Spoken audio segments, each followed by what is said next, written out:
Good morning. Ngayon, it's 7 o'clock in the morning.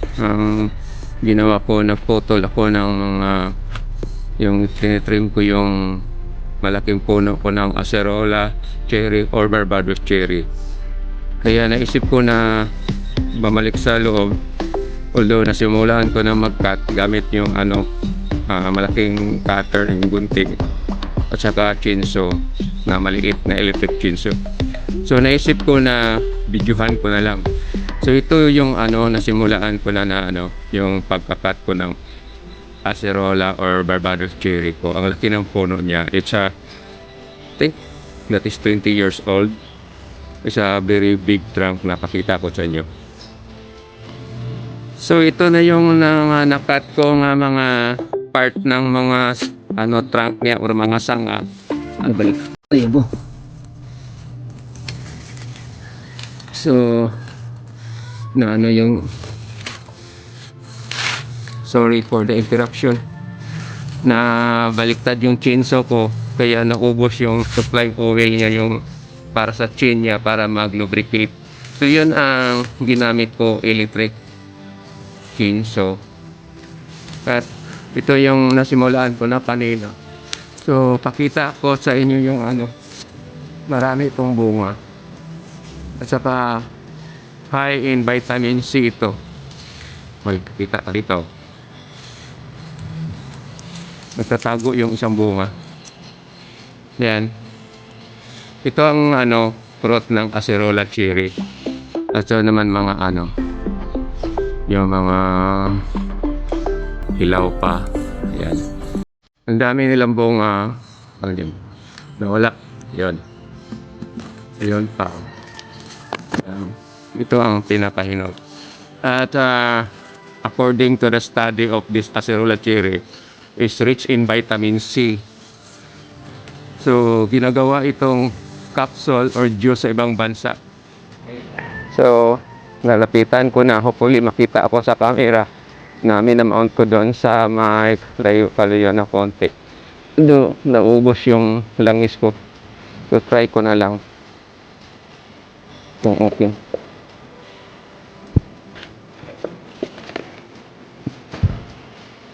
So, ang hirap.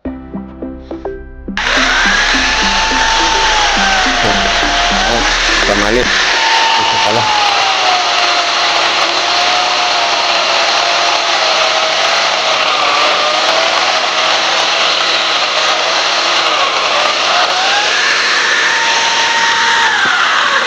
Tapos, pag magpotol, kailangan mag-ingat. Yan. Kaya ginagamit ko itong chainsaw dahil wala pagod na ako. Matanda na si lolo kasi ito may manalo tumutubo,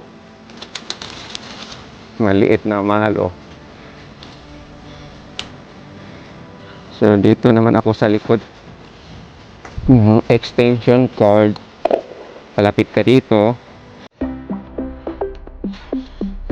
Wala pa.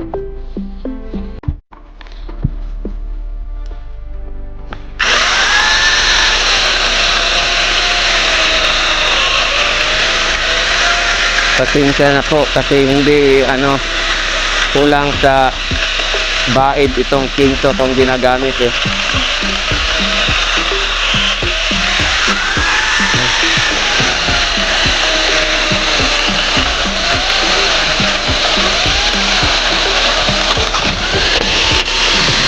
Ayan. Nabagsak na.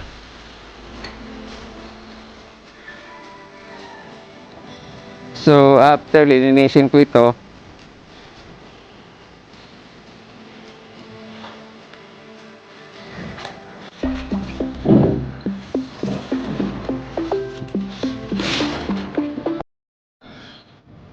kaya ako nagbibideo is ito for parang documentary na itong month na ito pinutol ko. Tapos, maano din natin kung kailan ito mag-bloom ulit. Pinapawisan na din ako ng maraming singot eh.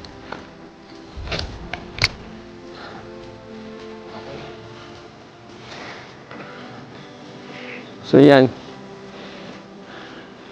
Grabe ano, sobrang tanda nito. So this is the puno ng acerola. Tignan mo gaano katanda. So bala ko sana itong bunutin. Kaya lang mahirap eh. Wala na akong kakayahang bumunot to para gawin itong may pinamalaki na bonsai. So this is acerola cherry. Yun, ito ang ginagamit ko niya, chainsaw. Electric chainsaw. Nayabo akong oil para for chain lubrication. Nakabalas-balas pa akong blade. So nasa na lang yan mamaya. So kita mo yun, makita yung pangalan. Pero alam ninyo magkano bili ko dito. This is only 1,500 in Shopee. Kaya sabi ko baka isang andar magsira na kagad. Anyway, so matagal kaya lang yung kadina niya. Madaling anong tawag yun, mahabol. Yung hindi na makaputol. At saka yung katulad ko din na mga beginners sa bonsai.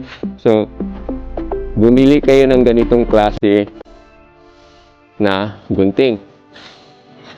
Kita nyo, lumiliit na. So magagamit ito sa mga cutting o pruning ng mga sanga ng mga bonsai materials ninyo.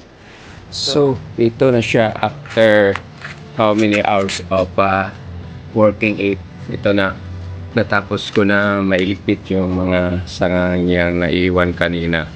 At ito na ang itsura yung acerola cherry ko at saka Barbados cherry.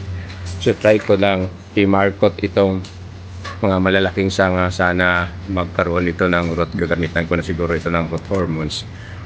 So ito na yung yung puno niya. Yan. Tapos pakita ko sa inyo yung mga sanga na kuha ko kung kaano karami. Punta tayo doon. Yan. Yan ang mga sanga na kuha. Matignan mo kung gaano karami. Yan.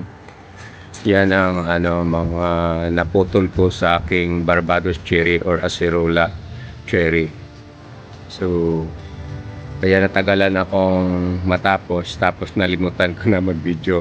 So ngayon lang po na kulang pala yung pagtapos ko na video. So this is the end of my acerola cherry na tinitrim ko. Good day. Good noon na pala. It's already 12 o'clock. I take tax ako ng 12 o'clock. So good noon to everyone. Have a nice day. God bless.